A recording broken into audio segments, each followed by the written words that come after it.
오늘 우리가 함께 은혜를 나눌 말씀은 호흡이 있는 자마다 찬양하라. 시편 150편 6절에 있는 말씀을 가지고 함께 은혜를 나누도록 하겠습니다. 호흡이 있는 자마다 여호와를 찬양하라. 찬양하라는 히브리어는 할라의 하랄입니다. 밝게 비치다, 자랑하다, 칭찬하다, 미치게 하다는 뜻을 가지고 있는 단어입니다. 호흡이 있는 자마다 여호와를 자랑하라. 호흡이 있는 자마다 여호와를 칭찬하라. 호흡이 있는 자마다 여호와 안에서 미쳐라.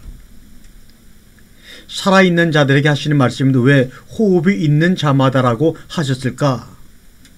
공기를 입으로 내쉬고 들이키는 것이 호흡의 전부가 아닙니다. 그것은 대기 중에서 코로 통하여 폐로 공기를 저장하는 것뿐입니다. 여기서 말하는 호흡은 들이마신 공기를 가지고 온몸이 움직이는 호흡 동작을 말씀하시는 것입니다. 입으로 산소를 들이켜 폐에 저장하는 것은 집으로 말하면 기초공사를 하는 것이요, 들이키 산소를 가지고 온몸으로 호흡 동작을 하는 것은 기초 후에 설계대로 집을 완성하는 것입니다. 코에서 폐까지는 우리의 의사와 관계없이 자율적으로 이루어지는 것입니다. 이것을 저는 하나님의 주권으로 이루어진다고 봅니다. 폐에서 온몸으로 호흡 동작이 이루어지는 것은 우리의 영과 하나님의 영이 하나가 될 때 가장 극적으로 온전히 이루어지는 것입니다. 내 생명 안에서 호흡하신 이는 성령님이심을 날마다 고백하는 삶을 살아야 합니다. 우리 몸은 우리를 지으신 하나님의 말씀에 가장 예민하게 반응하기 때문입니다. 무의식 가운데 있는 상처와 감정, 이미지들이 우리들의 호흡 동작을 멈추게 하거나 느리게 하여 세포들을 변질시키고 유전자를 꺼버립니다. 이러므로 몸과 마음의 질병으로 드러나는 것이 소위 우리가 말하는 병들입니다. 그러므로 목으로 찬양하는 것이 아니라 온몸으로 찬양하라, 온몸으로 칭찬하라, 온몸으로 자랑하라는 겁니다. 그것이 바로 호흡으로 여호와 하나님을 찬양하라는 말의 본뜻입니다.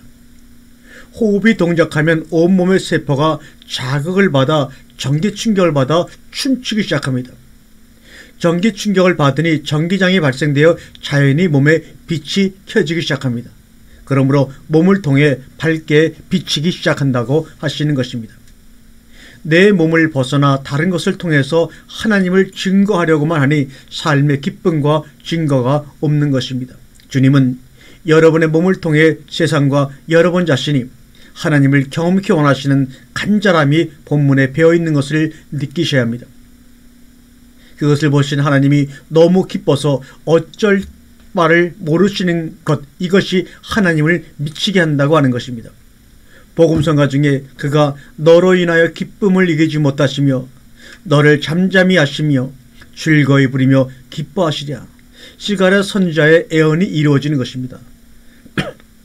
이 찬양은 하나님과 나 자신에게 고백하는 것입니다. 그 이유는 위에 계신 하나님께 찬양하고 내 안에 계신 성령님께 하는 것인데, 성령님은 내 안에 계심으로 결국은 나에게 스스로도 하는 것이 됩니다.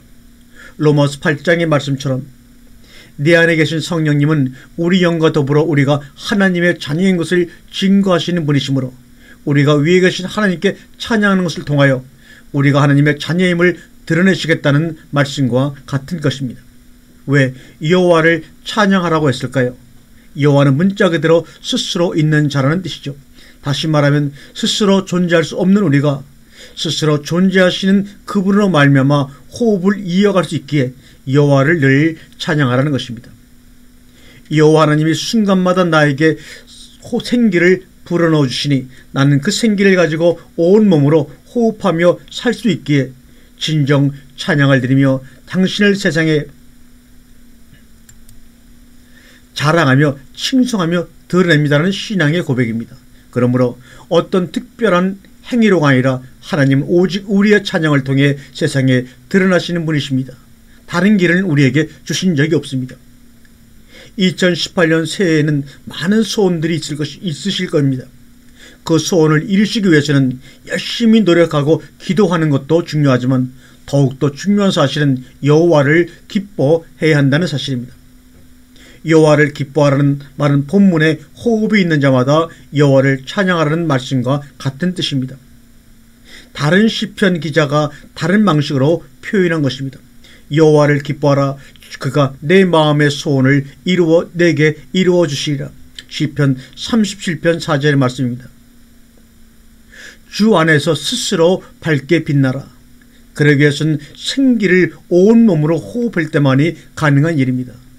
스스로 온몸의 세포 하나하나가 스스로 빛나 하나님을 찬양하게 되는 것입니다. 우리의 생각이나 의지가 아니라 온몸이 주 안에서 빛날 때 우리의 소원이 이루어지는 경험을 하시기를 간절히 바랍니다. 내 입을 크게 열라 내가 채우리라. 나는 너를 애굽 땅에서 인도하여낸 여호와 내 하나님이니 내 소리를 듣지 아니하니 그의 마음을 완악한 대로 버려두어 그의 임의대로 행하라 하셨다고 말씀하고 있습니다. 입이라고 하는 이 폐라고 하는 히브리어는 끝이란 뜻, 말씀, 너의 끝입니다. 다시 말하면 너의 말씀을 크게 고백하라. 마지막을 말씀으로 마무리하라는 말로 입이라는 단어를 사용하였습니다. 말씀을 강하고 담대하게 고백하라. 특히 마무리를 말씀으로 담대히 하라. 환경과 사람에게 속박당하지 말고 말씀으로 마무리를 담대히 하라. 말씀으로 화답하고 반응하시기 바랍니다. 우리 몸은 말씀에 적극적으로 반응하고 그 말씀은 우리를 소원의 항구로 인도하시는 것입니다. 사랑만을 주고받기에도 시간이 부족한데 입만 열면 남 얘기, 부정적인 얘기. 사람들이 부정적인 말을 할 때에는 입을 크게 벌릴 수가 없습니다. 욕을 할 때도 입을 크게 벌려서 욕을 할 수가 없습니다. 발언 구조상 큰 소리 치는 것과 입을 크게 벌리는 것은 다른 것입니다. 아멘, 할렐루야, 감사합니다, 사랑합니다, 아버지 하나님. 이 단어들의 특징은 입을 크게 벌려야 발음이 된다는 것입니다. 아멘. 여러분, 아멘을 입을 벌리지 않고 한번 발음해 보세요. 아멘. 발음이 정확히 나오지 않습니다. 시편 112편 4절에 그들이 말하기를 우리의 혀가 이기리니 우리의 입술은 우리의 것이니 우리를 주관할 자 누구리요 함이니라. 우리의 힘으로 우리의 혀를 절제하거나 이길 수 없습니다. 그런데도 우리의 입술은 우리의 것이다. 우리의 혀가 이길 것이다 한다는 것이 얼마나 교만한 일인가 그 말입니다. 찬양함으로 여호와 안에서 기뻐함으로 입을 크게 벌림으로 우리의 입술을 다스림으로 가능한 것입니다. 하나님이 주신 아름답고 크고 아름답고 완전한 소원이 이루어지는 것을 목격하는 증인이 될 것입니다. 마음의 소원은 주 안에서 입을 크게 열어 하나님을 찬양하며 기뻐하는 무리들에게 주시는 하나님의 사랑이요 하나님의 은혜요 하나님의 축복입니다. 아멘.